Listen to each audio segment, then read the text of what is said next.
Also a topic of debate in Louisiana, where last week Governor Jeff Landry signed a law requiring the Ten Commandments be displayed in all public school classrooms by 2025. Civil rights groups already suing to try to block it on behalf of multi-faith families, setting up legal showdowns over church and state that could end up in front of the Supreme Court.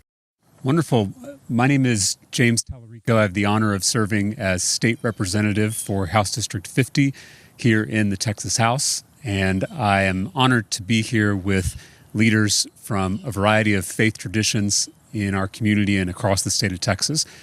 We are here to celebrate an important victory in the fight against Christian nationalism. There was a bill passed in the last legislative session that would allow school districts to replace school counselors with untrained, unsupervised, unqualified religious chaplains. We had folks speak out against this bill from across the political spectrum, from across different faith traditions, from across different communities. And we are proud to announce that 25 of the biggest school districts in Texas have rejected this policy at the local level. He's a former teacher who was elected to the Texas House of Representatives in 2018 for the Democrats. In 2022, he won again in District 50 and sits on the Public Education Committee, Calendars Committee, and Juvenile Justice and Family Issues Committee. Representative James Tallarico, welcome to the Weekend Show. Thanks for having me. So in Texas and the MAGA leadership, the energy and the passion with which you speak, and I found it absolutely fascinating. I'm thrilled that we have the chance to actually talk to you here, as opposed to me just liking you and retweeting you. Sure. I want us to talk about the rise of Christian nationalism in the U.S. and certainly in Texas, and the MAGA leadership that doesn't appear to believe in the separation of church and state. You're a person of faith, a devout Christian, and yet you are one of the loudest dissenting voices regarding the teaching of Bible studies in school. Just explain that to people who might not quite get it. Yeah, I think it's helpful to define terms here, because I know Christian nationalism is a new term that maybe we're not all familiar with. So the way I define it is that Christian nationalism is the worship of power. Political power, social power, economic power in the name of Christ. And in my reading of the Gospels, it is a betrayal of Jesus of Nazareth. And so I, as a Christian, feel that I have a moral obligation to speak out against this perversion of my faith and this subversion of our democracy. Christian nationalism has permeated the Republican Party, to the point that, as we know, the new Speaker of the House, Mike Johnson, he is, very much doesn't believe in the separation of church and state, has said that out loud. He says, if you want to know my views, just read the Bible. And also in Texas, I should just mention there was this 3-day conference, this convention, where delegates there moved the needle even further to the right, preaching Christian nationalism and approving rules that would give them unprecedented control of elections. I mean, the Republicans aren't hiding this, are they? And we know about Project 2025, which maybe we'll get into later, which is also a Christian nationalist manifesto for reimagining the United States government in Donald Trump's image.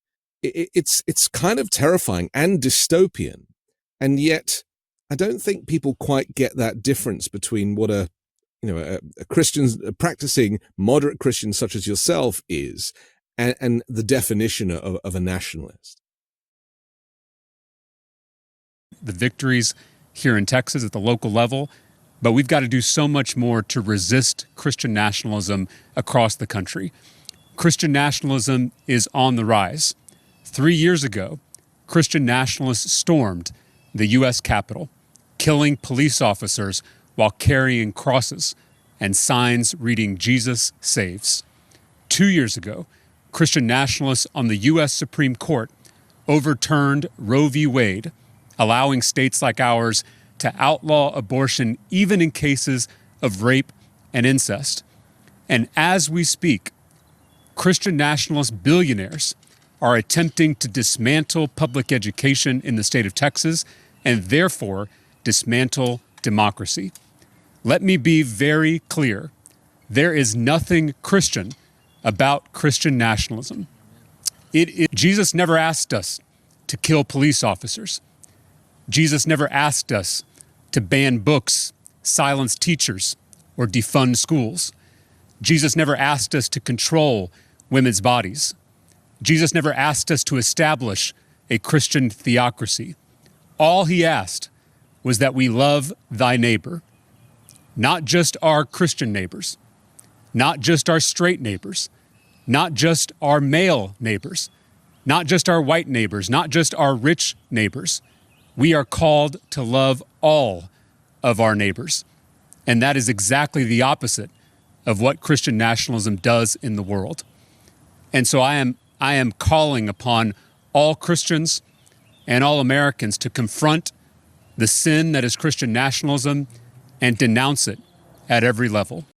Which is that every teacher, every classroom in the state will have a Bible in the classroom and will be teaching from the Bible. But will they? School districts are scrambling, trying to figure out what to say or do as the first day of school looms and a Bible mandate hangs over their heads. Since that announcement back on June 27th, the first ones who came out, Norman Public Schools. They said they're not mandating a Bible in every classroom. But now, they're not the only ones. More public schools came out this week saying they're not putting a Bible in the classroom either. More schools saying teaching any specific religious doctrine or practice is not a part of the current standard. Bixby Schools saying they won't mandate it, stating his statement seems to be a tacit acknowledgement that this directive may not pass constitutional muster. What would you respond? I would respond that with support. Reverend Shannon Fleck has been outspoken against the regulation, along with other Oklahoma religious leaders. What version are they going to teach? What interpretation are they going to teach? Do they have the skills to read the original Hebrew and Greek to teach? Reacting to those districts, telling us in part, quote, Oklahoma students will be taught history, and that includes the influence of the Bible as a founding document, adding that any school violating the standards will have swift action taken to get them back on track.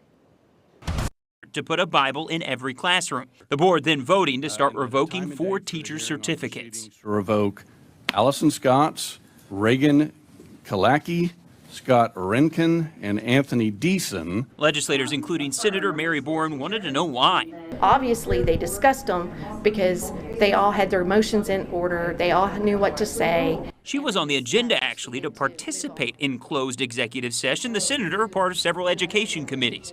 The board, though, made its decision without her. Warren claims that's a violation of the Open Meetings Act. That's extremely concerning to me. After the meeting, when asked about not allowing legislators in, Superintendent Walter said he needs clarification from the Attorney General, saying today, I've got, left-wing Democrats like Mary that want to come in and make it where we can't remove pedophiles from the classroom. But the Attorney General's office says that's not completely true, saying, we are very concerned by what appeared to be a willful violation of the Open Meeting Act. Our office will look further into the matter and take appropriate action.